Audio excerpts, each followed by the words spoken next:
Ayo, Chiksua here. Today we're going to do the BELMOTH Hell Raid without green GOWTHER.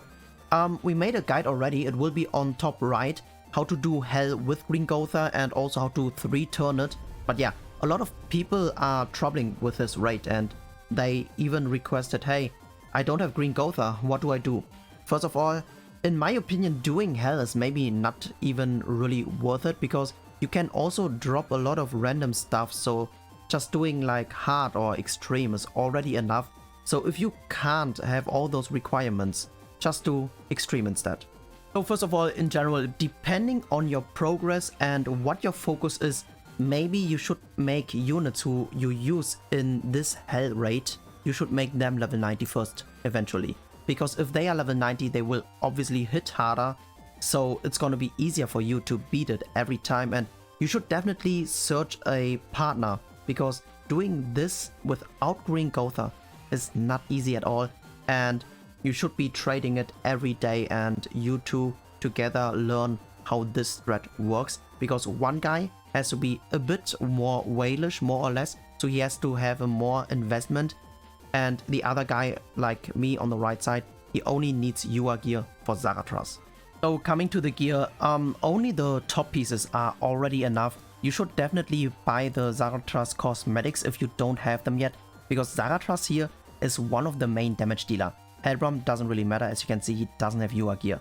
So moving to my own Zaratras, like I said, only the top pieces are enough, so they could be even better. So like I said, you have to make a small investment, or maybe not even just a small investment, but yeah, if you don't make an investment, it's better not to try out the Hell raid. So on Jaden's account we also have Jericho with UR gear. I think without UR gear is fine on Jericho, more or less, but then you need much more RNG, so I would not recommend you not to have UR gear. So moving to the last unit, it's going to be Estarossa. On attack is obviously better, and you kinda need high ult level on Estarossa, or you need to draw more cards. But if you make them level 90 for example, it will be much easier.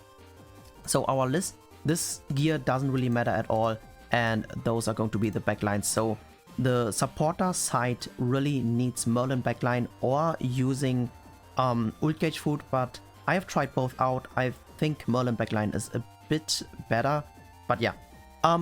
Here Despiers just so that we can secure the crit. If you have problems with this team, so you guys will see later, in the first turn or in the first phase, we need to crit with Jericho. That's why we are going to use crit chance food. That will definitely help you guys if you want to beat Hell no matter what, or doing Hell every day without green GOWTHER. So you definitely have to pay attention on both accounts what we are going to do. Luckily we have like, I think 45 seconds for the BELMOTH, right? I'm not 100% sure, but I think it's 45 seconds every time, so we will always do one side and then we are going to do the other side. So what we need to do is we need to get the Jericho ult in turn 3. So what we do is, depending on what card we get, we definitely work on our Jericho so that we get 3 ult gauges here. And on the right side we need to get this ult, and we should also just merge here. We can probably moving on to this would be fine as well. So what we need on the right side account is we need to get the Hellbrom ult in phase 2, and also we need the Zaratras ult, because Jericho alone, it's not enough to kill. But yeah, so let's see, we are looking on the right side first, I think. So okay, what we're going to do is we need to make sure that we are getting those ults. So we do this, we move, and we're getting both ults that way. Okay, cool. So on the left side we are getting this ult. This ult is exactly what we need, and we can also just work on his cards already. So what we're going to do is we are going to cleanse with the taunt, and we can deal some damage. So we are going to deal some damage here, and I would say we're going to move here one time. So yeah, you have to really pay attention what you're going to do. So it took me actually like 1.5 hours to find out the strat. I tried out a lot. I tried with double list to ult rush both, but it didn't go that well. So yeah, okay, what we're going to do now is, I think this one is one of the strats you basically already know.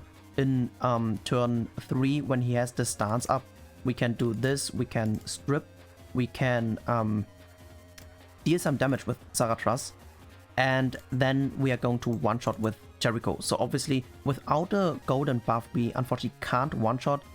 But yeah, so let's see. We can be working on his ult already, which is pretty cool, but we don't need yet. So I think what we're going to do is we're going to do this. We can just burn this, and we are going to move this one time. So in the next round, what the good thing about Estarossa is, or the main reason why we have Estarossa, is he can buy us one extra turn.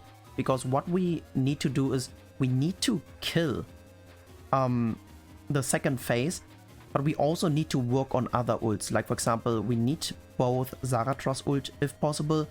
And yeah, without that bonus turn, it's basically impossible, and we are also missing a lot of damage. So depending on your ult level as well, it might be really hard to beat this stage. But here right now, we got some pretty nice cards. So what we definitely need to do is obviously we need to use this so we buy an extra turn. I think using this and this would be good. So here we secured the ult already. And here we can just use, I would say we're going to burn those two and this. And hopefully we are drawing more Zaratras cards here. As you can see, Zaratras hits really hard. So Zaratras is definitely a unit with mandatory UA gear because he's our main damage dealer. And here, as you can see, we are going to gain a bonus turn because when the BELMOTH attacks, our Estarossa has the ult and he's very low already. And yeah, so now we just need to secure to kill. So we can do this, we can do this. I hope it's gonna be enough. So I want to make sure that it's going to be enough. So we are going to use the 2-star instead. We have this, and I would say we are just going to make space so we may get more Zaratras cards. So you basically have to learn, okay, what are the damage caps? How many cards do I need to use? What will kill and stuff? And this looks very close, but we actually got there. So I'm not 100% sure if it was that close. But yeah, basically you need some pretty decent gear. And only top pieces UA gear would be an investment of, let's say you are the one who wants to make the bigger investment. It's the top gear of 3 units. So you need 60 stones, which is, let's say if you're unlucky, 4 or 5 training caves. But yeah, so what we're going to do now is we're going to dump in every damage card we can get. Okay, here, this is actually cool. So of course, using a 1-star and 2-star does more damage, but we want to have that golden card, right? So I think the charge card does more damage. So we're going to use both charge cards. And this should be finishing off the BELMOTH. Obviously, also, there's one problem.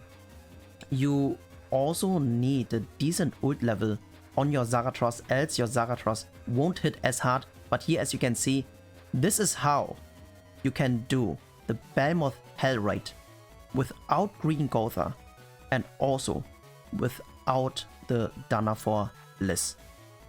That's it, guys. That's it for the video. I really hope it was helpful or you enjoyed watching this.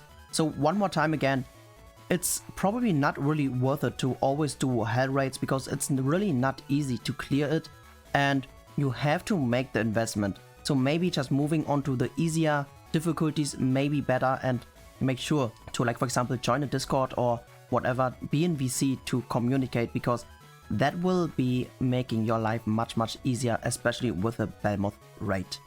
Thanks for tuning in and peace out for now.